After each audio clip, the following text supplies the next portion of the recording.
Death, ये एक ऐसा कॉन्सेप्ट है जिससे हर कोई डरता है। जब डेथ एकदम आंखों के सामने हो, लोग अपनी ज़िंदगी के सभी दुख दर्द को भूल जाते हैं।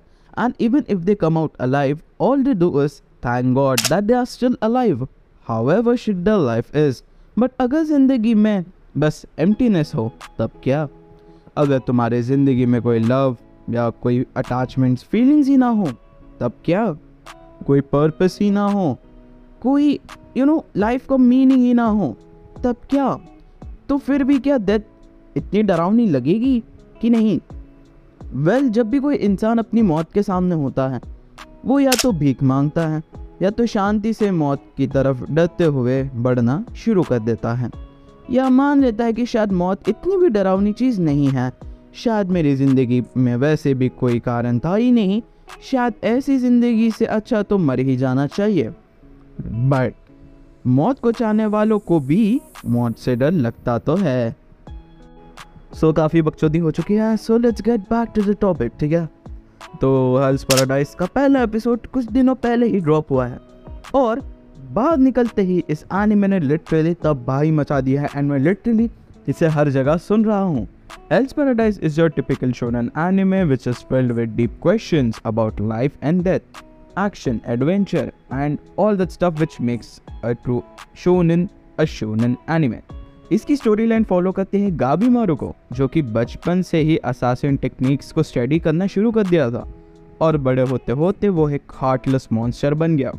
वो आराम से 20 बंदों को एक साथ मार सकता है, वो भी अकेले, और उसकी स्किन आराम से एक नॉर्मल स्वॉर्ड अटैक को डिफेंड कर सकती है। वो अगर आग के अंदर जाए तो बिना जले बाहर भी आ सकता है।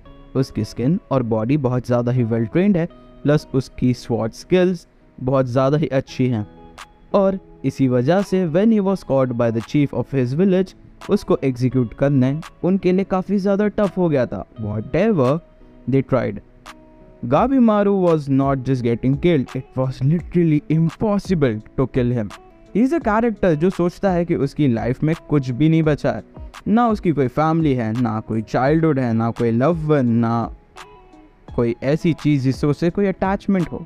वो बस एक वेपन बन के रह गया है और वो बहुत ही डिस्पोजेबल इंडिविजुअल भी है, और इसी कारण से वो मर जाना चाहता है। But he just doesn't die for some reason, even though he doesn't admit it, he has always a will to live. He wants to live क्योंकि he wants to get back to his wife, जिससे वो इस दुनिया में सबसे ज़्यादा प्यार करता है। और जब आसाइमॉन की नज़र उस पर पड़ती है, she takes the demons out of him, और वो उसे पूछती है to go on an expedition to a mysterious island and get the elixir for life. अगर वो शोगन को एलिक्जार ऑफ लाइफ ला के दे दे तो बदले में उसको एक ऑफिशियल पार्डन मिल सकता है और उसके सारे गुनाहों को माफ़ कर दिया जाएगा, ताकि वो अपनी वाइफ के साथ वापस से एक पीसफुल लाइफ शुरू कर पाए और अपने इस मिजरेबल लाइफ को भी ख़त्म कर सके। And he readily accepts the offer. But ये एनीमे थोड़ा सा डिफरेंट है। You see, it's not just a typical anime filled with teenagers fighting each other and crying their asses out. Sorry Boku no Hero Academia. But ये anime Attack on Titan, Jujutsu Kaisen और Chainsaw Man की lines को काफ़ी ज़्यादा follow करता है। It's for kids but not made for kids, it's a new gen show. Another thing जो कि मैंने नोट किया है, द फैक्ट कि it's just like Tokyo Ghoul and Chainsaw Man, this anime is filled with both edgy scenes, tragic back stories, and literally इस anime की vibes Tokyo Ghoul और Chainsaw man से बहुत ज़्यादा मिलती जुलती भी है। But obviously this is just a guess, you see, और जब तक ये एनीमे ख़त्म नहीं हो जाता we can't really say for sure. But अगर आपको चेनसॉ मैन, टोक्यो गूल जैसे एनीमे पसंद है, सो आई वुड हाईली रिकमेंड कि आपको इस एनीमे को ट्राई तो बिल्कुल करना चाहिए। सो सबसे पहले मैं बात करना चाहूँगा about the very first episode. इसका first episode was really catching. पहले के कुछ सेकंड्स जहाँ पर सिर्फ वर्ल्ड बिल्डिंग करी गई है और डेथ के बारे में मोनोलॉग्स दिए गए हैं, they are really interesting and informative also, तो it hooks you right off the bat. जैसे जैसे स्टोरी लाइन आगे बढ़ने लगती है, हमें अपने मेन कैरेक्टर के बारे में थोड़ा बहुत और पता चलने लगता है, हमें उसके आइडियल्स और उसके कैरेक्टर के बारे में थोड़ी थोड़ी चीज़ें पता चलती है, हमें थोड़े और कैरेक्टर्स के बारे में भी पता चलता है। What's the best thing about this anime is that उसकी बैक स्टोरी को काफ़ी अच्छे से रिप्रेजेंट किया गया है। आपको पूरी बैक स्टोरी एक बारी में नहीं बताई जाती, बट उसके छोटे छोटे पार्ट्स रिवील करके बताई जाती है, and that to at the right time, right place. Author has masterfully played it with it यार। इनफैक्ट कभी कभी तो कुछ ऐसी चीज़ें भी रिवील कर दी जाती है which literally change the whole narrative, the whole perspective.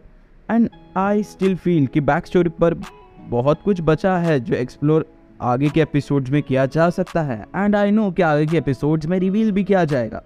अभी शायद आप सबको मेरी बातें थोड़ी सी कंफ्यूजिंग भी लग रही होगी कि मैं एग्जैक्टली क्या कंक्लूड करना चाहता हूँ, बट जब आप पहला एपिसोड देखोगे आपको समझ में आ जाएगा कि मैं एक्चुअली क्या एक्सप्लेन करने की कोशिश कर रहा हूँ। थोड़ा सा कॉम्प्लिकेटेड है, पर जब आप देखोगे आप खुद समझ जाओगे।